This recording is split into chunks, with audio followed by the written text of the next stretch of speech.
Find definite integral में area under curve में लेंगे, find area under the curve. हमने एक कर्व ले लिया बेटा, under the curve y is equal to x square plus 2 whole square plus 2x। एक तो ये स्टेटमेंट है, x axis and lines x equal to 0 and x equal to 2। ये कह रहा है एक एरिया निकालो, कर्व ये गिवन है, x एक्सिस है, लाइन x0 और x2, इनके बीच का एरिया। तो आपको रफ स्केच कर्व का बनाना पड़ेगा। अगर इसके अंदर ये देखना है कि ओरिजिन से पास होता है नहीं। अगर x को 0 डालूं तो 0 प्लस 2 का स्क्वायर, 0 प्लस 2 स्क्वायर इज 4 और 2 इंटू 0 0। तो जब x 0 है तो y की वैल्यू कितनी है यहाँ पर, x 0 पर y क्या है 4। x को अगर 1 ले लूं तो 1 स्क्वायर 2 1 जा 2 ये आ जाएगा, और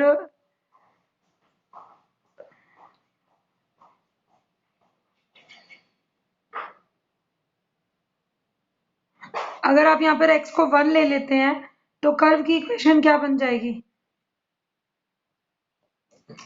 कर्व अगर सिंपली लें तो जो भी कर्व बनता है हमें बना के दिखाना है, थोड़ा सा रफ आइडिया। x को 1 लोगे तो 1 प्लस 2 3 का स्क्वायर 9, 9 प्लस 2 11, तो ऊपर कहीं जाकर 11 होगा, तो 1 पर ये 11 बनेगा, 2 पर और आगे। तो मैं एक बार ना 4 को ज्यादा ऊपर नहीं ले रही, यहाँ 4 ले लेते हैं, यहाँ 9 ले लेते हैं, यहाँ 11, ऐसे करते करते इट मीन्स यहाँ से ग्राफ स्टार्ट होगा और 2 जाएगा तो 2 का स्क्वायर, क्योंकि आपको 2 तक लेना है। तो ये हो गया 1 पर तो 11 आ गया, 2 स्क्वायर 4, 4 प्लस 2 6, 6 स्क्वायर 36, 36 प्लस 4 40 कहीं जाएगा। तो हमने 0 1 और 2, ये कर्व तो ऐसे ही चला जाएगा। ये लाइन हो गई x0 की, ये वाली लाइन y एक्सिस, इसको क्या बोलोगे, line x equal to 0। Straight line यहाँ पे ले लो, यहाँ 2 मान लेते हैं, दिस लाइन इज x2। मुझे नहीं पता ग्राफ आगे कहाँ तक जा रहा है, मुझे तो एक रफ स्केच लेना था। मुझे ये चीज पता चल चुकी है कि ये लाइन है x2 और इस कर्व की इक्वेशन क्या है, y is x square plus 2 square plus 2x, ये गिवन है। और x एक्सिस ये लाइन हो गई जिस पर y क्या होता है 0। तो इसका एक कर्व लेते ही हमें पता चल गया कि ये स्टार्ट कैसे हो रहा है। तो अब अगर मैं किसी भी कर्व की इंटीग्रेशन निकालना चाहती हूँ एरिया अंडर दी कर्व, तो मेरा एक ही काम होता है, एक वर्टिकल स्ट्रिप ले लो, इस स्ट्रिप को बिल्कुल यहाँ ले आओगे तो x0 और बिल्कुल यहाँ ले जाओगे तो x2। ठीक है, आपको ये देखना है, स्ट्रिप लोगे y एक्सिस की फॉर्म में तो चलेगी x एक्सिस पर। अगर स्ट्रिप ऐसे ले ली तो पेंट करने के लिए ऐसे ऐसे चलाएंगे। अगर मैंने स्ट्रिप ऐसे ले ली x एक्सिस के पैरेलल तो वो चलेगी y में पेंट करने के लिए। सोचने की बात है, अगर मैं x एक्सिस के पैरेलल लूं और ऐसे ऐसे ही चलाती रहूं तो ये यही जगह पेंट होगी, ऊपर और नीचे तो पेंट होगा नहीं। नेचुरल सी बात है, अगर स्ट्रिप ऐसे ले ली तो ऊपर नीचे, फिर तो x एक्सिस के पैरेलल लोगे तो y की लिमिट्स में मूव करेगी। लेकिन अगर हमने ऐसे ले ली, अब इसको ऊपर नीचे करने का फायदा नहीं, अब मुझे तो पेंट ऐसे ऐसे करना है, तो फिर मुझे आगे पीछे घुमानी पड़ेगी। तो इट मीन्स आपके पास क्या आ जाएगा सॉल्यूशन में, हम लिखेंगे given curve is y is equal to x square plus 2 whole square plus 2x. Take a vertical strip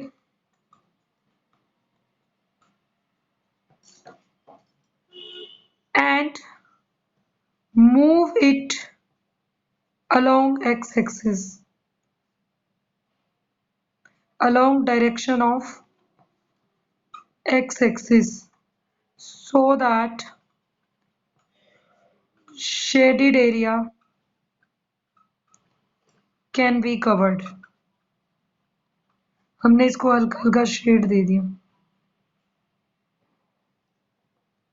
इस शेडेड एरिया में हमने एक स्ट्रिप ले ली, तो इस शेडेड एरिया को कवर करना है। तो अब जो आपने स्ट्रिप ली, हमेशा एक रूल होता है, स्ट्रिप का y क्या है, तो हम क्या लिखेंगे, द रिक्वायर्ड एरिया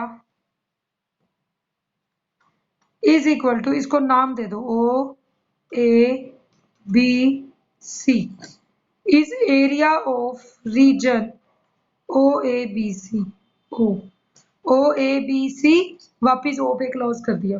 अब ये एरिया किसके बराबर होगा, वर्टिकल स्ट्रिप ली y dx, और मूव कहां से कहां करेगी, एक्स एक्सिस में बिल्कुल यहां आ जाए तो एक्सिस 0, और एक्स एक्सिस में बिल्कुल कोने पे चला जाए तो एक्सिस 2।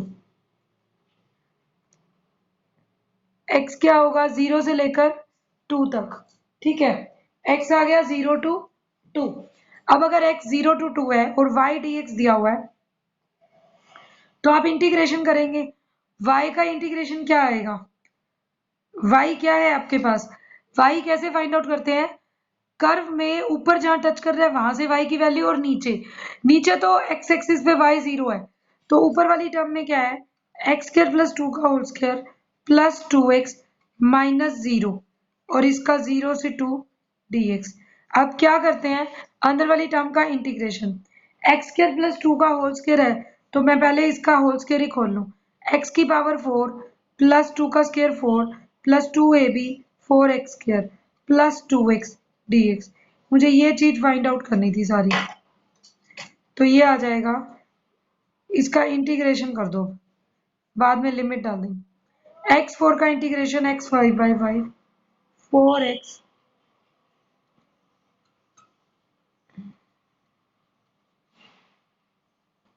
0 से 2, 2 की पावर 5 32/5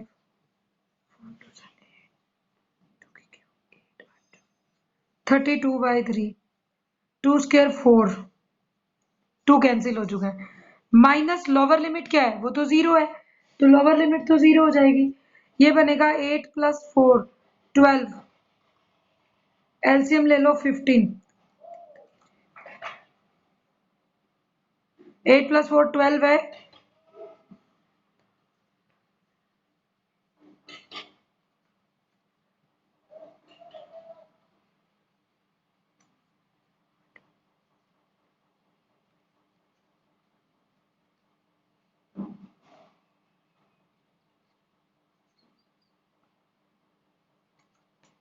ये टर्म आ जाएगी आपके पास।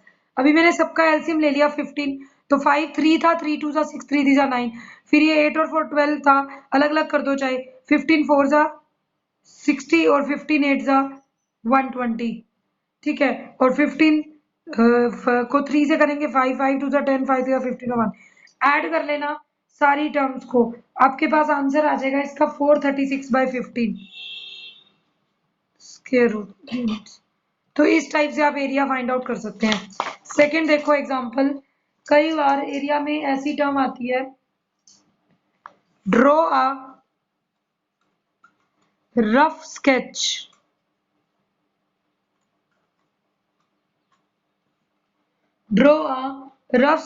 of function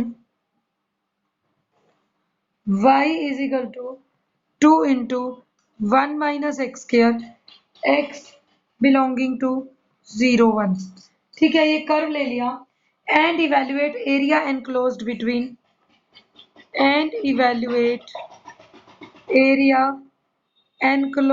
between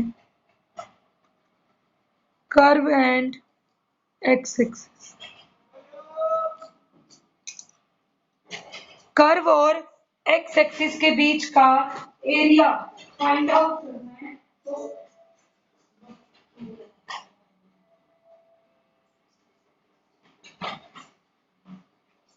बेटे कर्व का जब एरिया फाइंड आउट करना है तो हम क्या करेंगे, phi is equal to 2 into 1 minus x square, curve दिया हुआ है तो पहले एक रफ स्केच बनाएं, तो हम इसका बना सकते हैं, जब x को 0 पुट करोगे तो 1 का स्क्वायर रूट 1 2 ही आ जाएगा, तो when x is 0 it is 2, और जब x 1 आएगा तो 1 माइनस 1, तो ये 0 हो जाएगा, ये हमने इतने इतने गैप पे ले लिया 1 और 2, तो जितना गैप 1 का लिया है इतना ही यहाँ ले लें, ये आपका 1 और ये आपका 2, तो मेरा 2 से 2 नहीं मिलाना है, x 1 लेते हैं तो y इज 0 और x 0 लेते हैं तो y इज 2।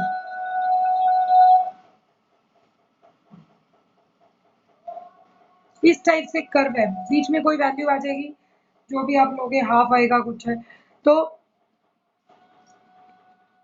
ये आपके पास वैल्यू आ जाएगी। Evaluate area enclose between the curve and x axis. अब एरिया शेडेड हो गया, मुझे पता चल गया इस पूरे एरिया का निकालना है। इस कर्व की इक्वेशन क्या है, y is 2 into 1 minus x square square root. हमेशा एक वर्टिकल स्ट्रिप ले लो, वर्टिकल स्ट्रिप, ठीक है। जब आप वर्टिकल स्ट्रिप लेते हैं तो आपको तो ये बताया था कि ये कर्व है, इसके अंदर कितना एरिया बंद हो गया, हमने अंदर देख लिया एरिया कितना बंद है, ठीक है, क्योंकि हमें ये बताना था कर्व और एक्स एक्सिस के बीच में, तो वो यही है एरिया, ठीक है। अब अगर कर्व और एक्स एक्सिस के बीच में हम एरिया ले रहे हैं तो हम लिखेंगे सॉल्यूशन में given curve is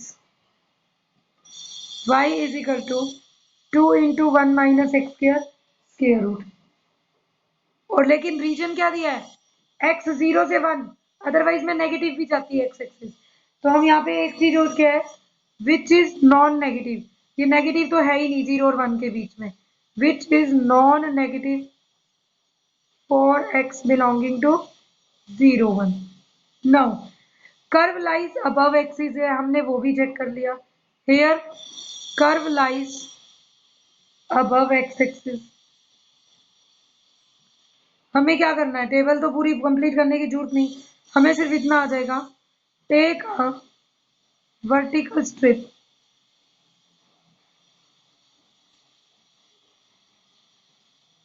take a vertical strip parallel to y-axis and move it along direction of x-axis so that shaded area can be covered, ताकि हम शेडेड एरिया को कवर कर पाए, ठीक है। तो हमें ये काम करना है, जब हमें इस टाइप का क्वेश्चन दिया हुआ है, हमें एरिया शेडेड एरिया को कवर अप करना है, तो अब हमारे पास क्या टर्म आएगी,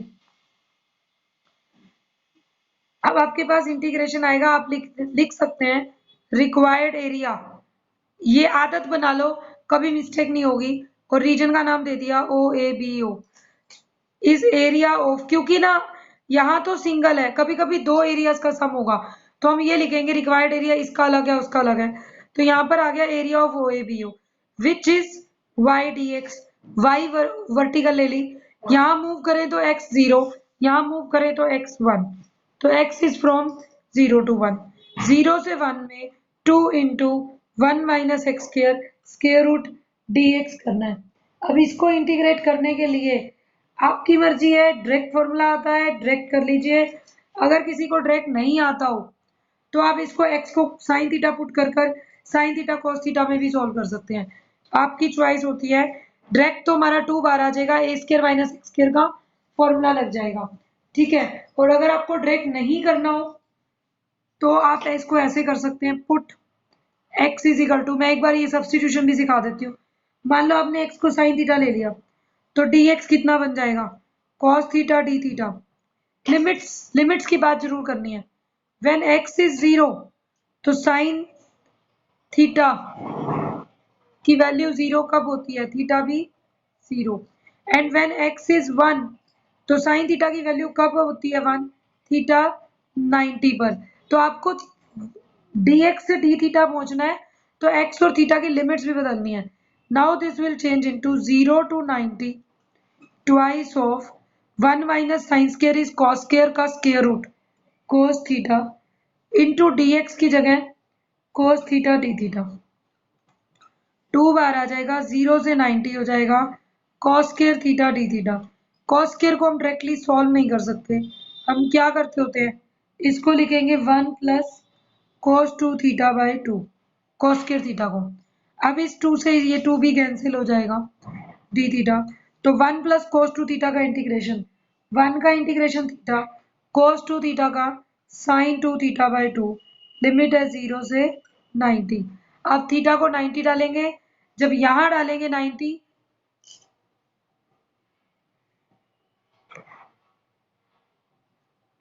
जब यहां 90 डालोगे तो क्या बन जाएगा 180, 0, और 0 पर दोनों ही 0 होते हैं, तो आंसर इसका π/2 ही है, π/2 square units.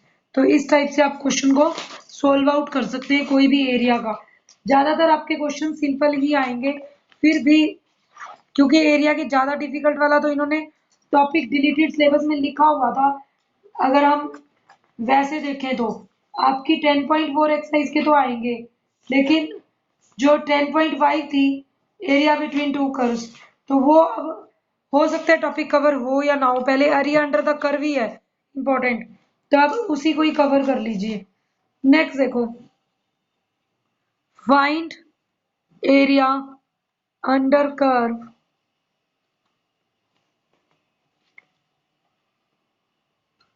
y square is equal to 2y minus x and y axis. अब पहले तो ये कर्व ही सेट नहीं है, ध्यान से देखो तो y का फंक्शन भी है और x का भी है, हमें एक वेरिएबल को दूसरे वेरिएबल का फंक्शन बनाना होता है। तो पहले बात तो हम क्या लिखेंगे, given curve is, this implies, minus x को उठाकर इधर ले आओ, plus x is 2y minus, तो हमारा कर्व ये बनेगा। अब एक्स वाई की फॉर्म में है और वाई एक्सिस लेना है, कर्व की कुछ वैल्यूज ड्रॉ कर लो, इससे आपको क्लियर हो जाता है। हम लिखेंगे following table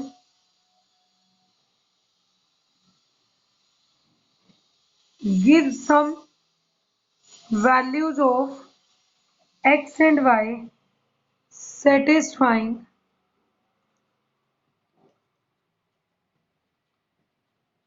given equation.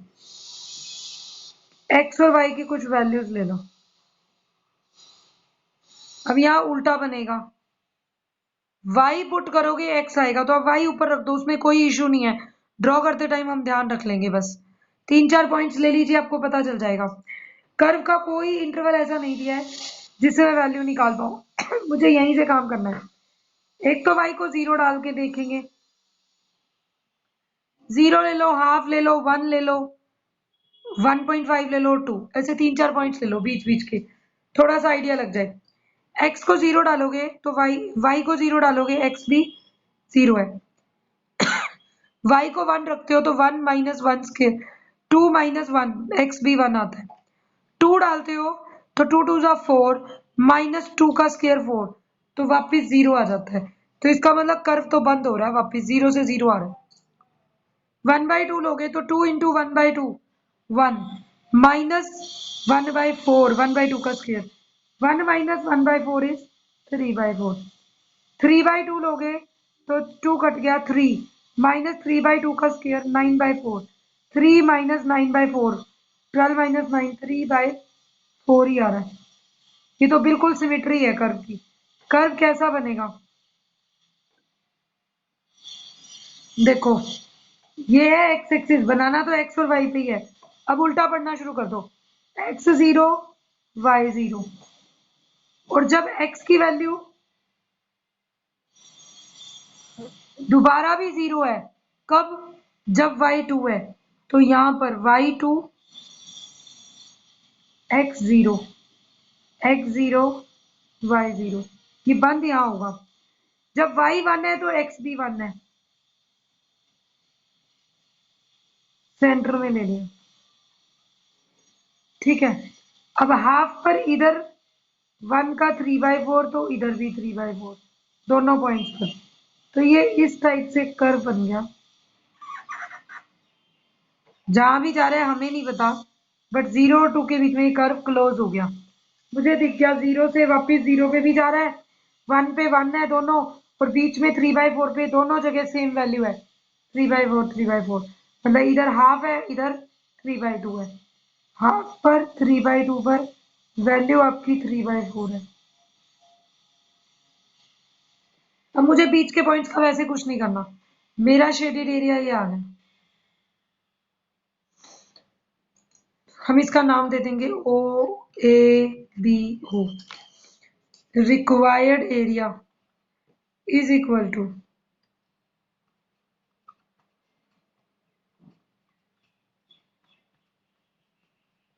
Area of region OABU। एक बात हो रहा है, आपको कैसे पता चलेगा कि ग्राफ की लिमिट्स क्या लेनी है? अगर आपको ऐसे समझ नहीं आ रहा हो, ये तो मुझे दिख गया 0 0 है, मुझे तो दिख गया था, कई बार हमें समझ नहीं आएगा, तो आप इस कर्व की इक्वेशन को ऐसे देखो कि कर्व y एक्सिस को किन पॉइंट्स पर काटेगा।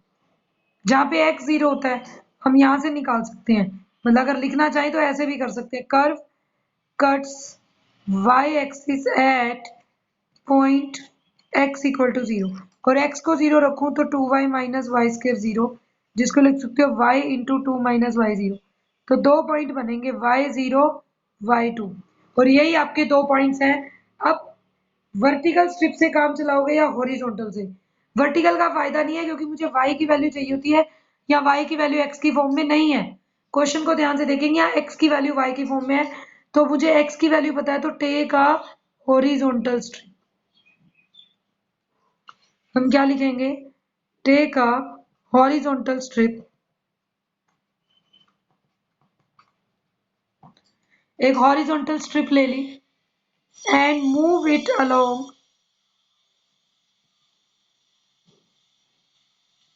Direction of y axis so that shaded area can be covered।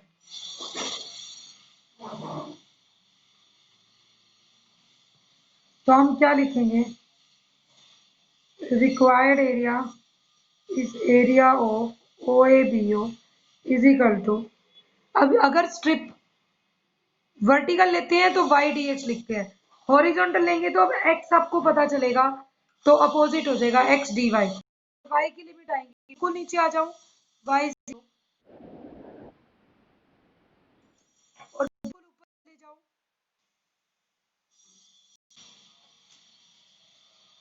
बिल्कुल ऊपर चल जाऊं y2, तो y इज 0 टू 2, मुझे पता भी चल चुका है 0 टू 2 था। रीजन क्या दिया हुआ है? x dy, y 0 से 2 है, x dy दिया हुआ है, तो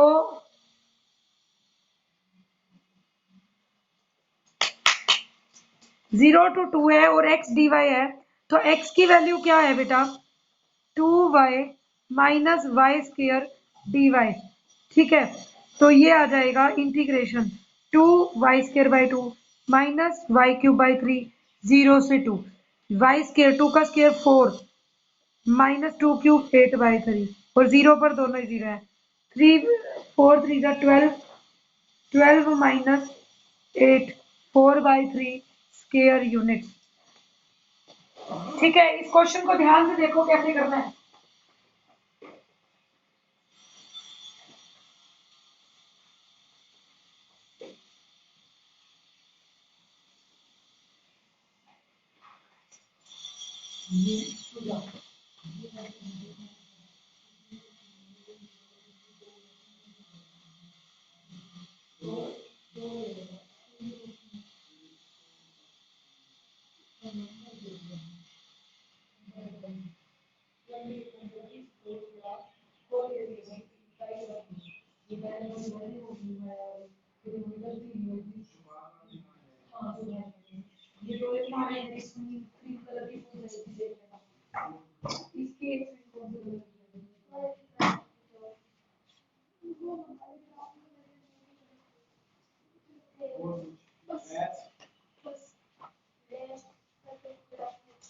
नेक्स्ट देखो बेटा, नेक्स्ट एरिया इस टाइप के कर्व का भी कर सकते हैं। Find area of region bounded by curve parabola y² is equal to 4ax। ठीक है, एंड इट्स लेटेस्ट रेक्टम। अब लेटेस्ट रेक्टम दे दिया तो परेशान नहीं होना है हमें, +1 में ये सारा पड़ा हुआ है। अगर y² is equal to 4ax होता है, ये आपको सिखाया था, y² मतलब पॉजिटिव नेगेटिव y दोनों इंक्लूड होंगे, प्लस एक्स एक्स 4ax है तो इस तरफ बनेगा, माइनस 4ax है तो इस साइड पर बनेगा। तो आपका कर्व तो ये आ जाएगा।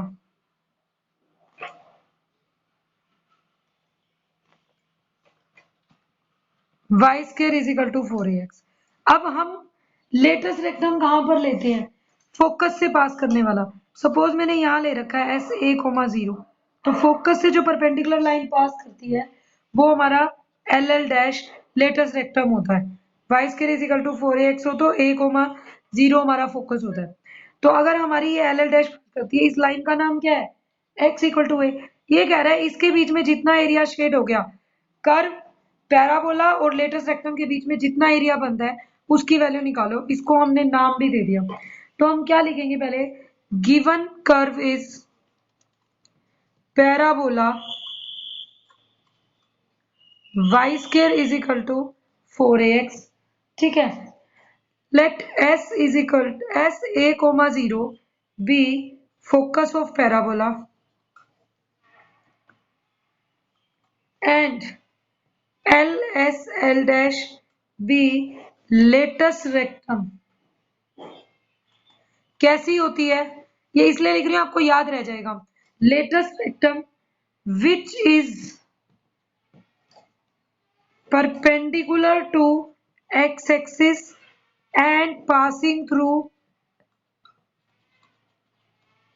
एस ए कोमा 0, जो फोकस से पास करती है और परपेंडिकुलर होती है एक्स एक्सिस की।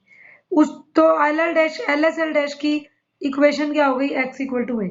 अब मुझे क्या करना है? कर्व का एरिया निकालना है। क्या मुझे कर्व की इक्वेशन पता है? Y square is equal to 4ax।